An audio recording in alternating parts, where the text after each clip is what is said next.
Bienvenue au Billet Auto. Aujourd'hui, direction le Luberon, entre Avignon et Gordes avec Volvo pour essayer le tant attendu XC60. Alors le format est un petit peu spécial, c'est très rapide. On fait l'aller-retour dans la journée, ce qui fait qu'on n'aura pas énormément de temps avec la voiture. Donc je ne vais pas vous faire un essai complet, mais je vais essayer de vous montrer un maximum la voiture, la nouveauté et de vous donner mes premières impressions, que ça soit extérieurement ou au volant. Et ensuite, je vais essayer de tout faire avec Volvo pour pouvoir vous le proposer assez rapidement en daily driver, quoi qu'il arrive. On va découvrir le nouveau XC60, je vais vous dire ce que j'en pense. Je sais que vous l'attendez pas mal, donc direction le Luberon, c'est parti.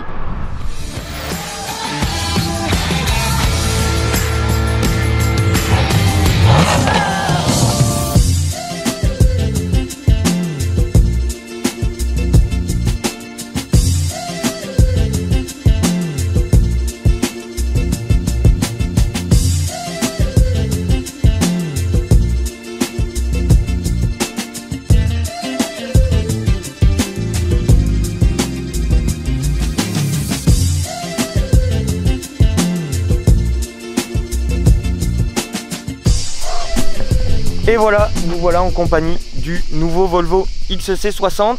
Il était largement attendu par beaucoup d'entre vous comme par moi. Et ben voici le petit frère du XC90.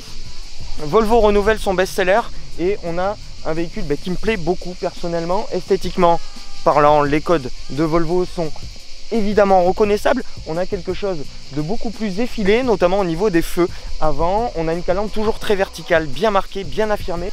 Et on a un côté, un flanc bien marqué et qui est en plus relevé par une aile arrière un petit peu gonflée, beaucoup plus dynamique que son grand frère, et des feux arrière qui se terminent de manière bien verticale avec même une inclinaison qui est bien distincte et qui est reprise de la précédente version du XC60, et des feux arrière donc qui sont repris quasiment trait pour trait du break V90.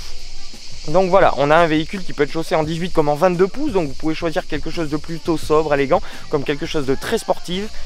Inscription luxe pour le côté élégant, Air Design pour le côté sportif. Et il prend 5 cm en longueur et il perd 5 cm en hauteur. Ce qui fait qu'on n'a pas quand même tout à fait cette impression de break surélevé. On a toujours quelque chose de très assumé, mais ça lui donne un côté encore plus dynamique, notamment avec cette ceinture de caisse très haute qui remonte sur l'arrière. Donc voilà, sur la route, c'est une Volvo et pour ça je vous en dirai un tout petit peu plus après déjeuner. C'est parti.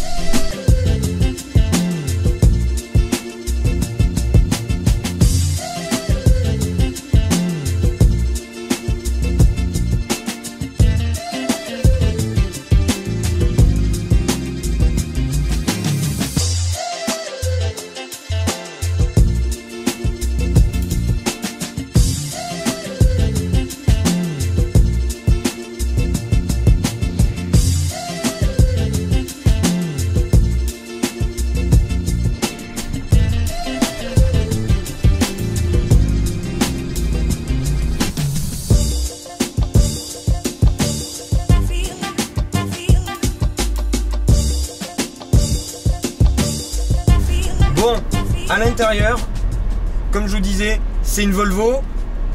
Les codes posés par la génération 90, qu'elle soit XC, V ou S, sont repris quasiment à l'identique. Et on a juste une planche de bord un tout petit peu plus travaillée, avec un effet courbé et dissocié qui est beaucoup plus prononcé. Et pour moi, ça marche parfaitement. Pour moi, on a le plus joli tableau de bord qu'on puisse trouver sur une Volvo aujourd'hui. Et on retrouve, comme d'habitude, le combiné full digital en lieu et place du compteur et cette dalle de 9 pouces au format portrait qui se slide à la manière d'un iPhone, qui est assez pratique et assez ergonomique une fois qu'on l'a prise en main. On retrouve également sur nos modèles d'essai une option quasi obligatoire, je crois qu'on est aux alentours des 3000 €. C'est le système son Bowers & Wilkins qui fait plus de 1000 watts, qui a 14 haut-parleurs si je me souviens bien, ou 19, et qui, comme dans la V90, S90 et XC90, offre une restitution absolument géniale. On a un très très bon système audio et on a une qualité d'assemblage et une qualité de matériaux qui est surprenante et qui est très très bonne. On est sur à peu près la même qualité qu'on peut trouver sur la génération 90, des assemblages super précis, bien faits, avec des bons matériaux et même des plastiques bas qui sont de bonne qualité. Seul petit regret pour moi, et alors là ça c'est vraiment chipoté, la console centrale qui est en plastique au lieu d'être en cuir sur les générations 90, et c'est un petit peu dommage. Parce que ça grève un tout petit peu un sentiment général de très grande qualité dans cet habitacle. En tout cas pour moi c'est quasi le carton plein et plusieurs finitions possibles. Là on est dans le Air Design, dominante noire, ciel de pavillon noir avec des sièges cuir Alcantara et un tout petit peu plus creusé avec un meilleur maintien, où vous pouvez avoir, comme on avait dans notre modèle de ce matin, une inscription luxe avec une sellerie cuir beige ou tabac, ou qui va du clair au foncé, avec du siège perforé, ventilé, massant, chauffant, etc. la totale, et une ambiance peut-être un petit peu plus bois pour quelque chose de plus luxueux. En tout cas c'est très bien fait. La position de conduite est... Merci. Et la position de conduite est super bonne. On est bien installé et on a envie de conduire, on a envie de faire des kilomètres. Et sur la route, il y a deux écoles avec ce XC60. Comme c'est consoeur de chez Volvo, c'est vraiment pas une voiture qui est faite pour faire du sport. On a vraiment une grosse rouleuse, c'est taré très souple, c'est super confortable et on se prend à enquiller les kilomètres sans vraiment s'en rendre compte. Le souci, c'est que dès qu'on veut faire du sport, c'est une voiture qui se vautre un petit peu sur ses appuis, qui est plutôt bien suspendu, étant donné qu'au final on n'a pas cet effet de pompage, mais c'est vrai que c'est vraiment pas une voiture qui engage pour rouler vite et qui vous donne envie de faire du sport.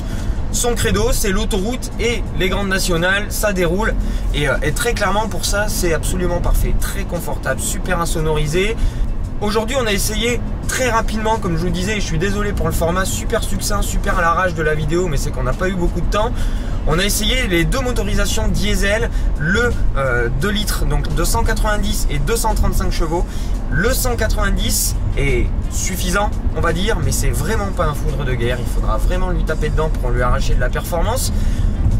Il est vraiment convenable pour du centre-ville et de l'autoroute. Il est bien secondé par la boîte 8 qui est très douce sur une conduite coulée, qui est un petit peu plus brutale et sèche sur une conduite sport. Donc encore une fois, ça ne donne pas envie de faire du sport. Mais pour le confort, c'est royal. Et le 235 chevaux, plus dynamique, qui est encore une fois très bien secondé par la boîte 8 sur un véhicule avec une taille réduite, on va dire, par rapport à un XC90 et un poids un tout petit peu plus contenu. On est quand même à 1 tonne 9. Là on a 235 chevaux et 480 Nm. Ça donne quelque chose de plus dynamique que son grand frère, mais c'est toujours pas une sportive. Donc voilà. Après, en dehors de ça, pour qui veut voyager avec un coffre de plus de 500 jusqu'à plus de 1500 litres, assez de place à l'avant comme à l'arrière pour 5 personnes, une voiture super bien finie, très confortable, superbement insonorisée, c'est quasiment royal. Les tarifs, on commence à un peu plus de 40 000 € pour les versions de base. Pour ce prix là vous aurez quelque chose de bien équipé mais de pas extrêmement valorisant, et là des versions comme celle qu'on a eu en essai aujourd'hui, on va être aux alentours des 65, 70, 75 000 € même, et à plus de 80 000 € pour un T8 bien équipé. C'est dans les prix de ses concurrents, c'est plutôt honnête étant donné que là pour le coup Volvo vient vraiment se poser en premium et plus en access premium. On vient concurrencer de front les Allemands que sont les Q5, les X3, les GLC. Donc le bilan est très bon.